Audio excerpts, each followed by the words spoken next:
முருகனே உங்க கஷ்டத்தெல்லாம் தீர்த்து வைக்கணும் அப்படின்னு நினைக்கிறீங்களா? அப்ப திருநீர் பூசும் போது இந்த மந்திரத்தை மட்டும் சொல்லுங்க.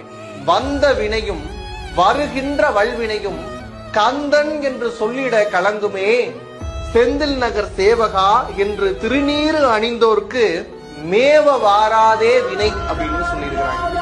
யாரெல்லாம் கந்தா அப்படின்னு மனமுருகி வழிபடுகிறார்களோ, திருநீரை எடுத்து பூசும் போது முருகனை நினைத்துக் கொள்கிறார்களோ, அவர்களுக்கு வினையே இருக்காது அப்படின்னு சொல்றாங்க.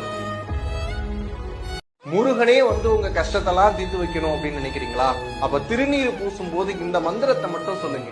வந்த வினையும் வருகின்ற வல்வினையும் கந்தன் என்று சொல்லிட கலங்குமே, செந்தில் நகர் சேவகா என்று திருநீர் அணிந்தோர்க்கு மேவ வாராதே வினை அப்படின்னு சொல்லியிருக்கிறாங்க. யாரெல்லாம் கந்தா அப்படின்னு மனமுருகி வழிபடுகிறார்களோ, திருநீரை எடுத்து பூசும் போது முருகனை நினைத்துக் கொள்கிறார்களோ, அவர்களுக்கு வினையே இருக்காது அப்படின்னு சொல்றாங்க.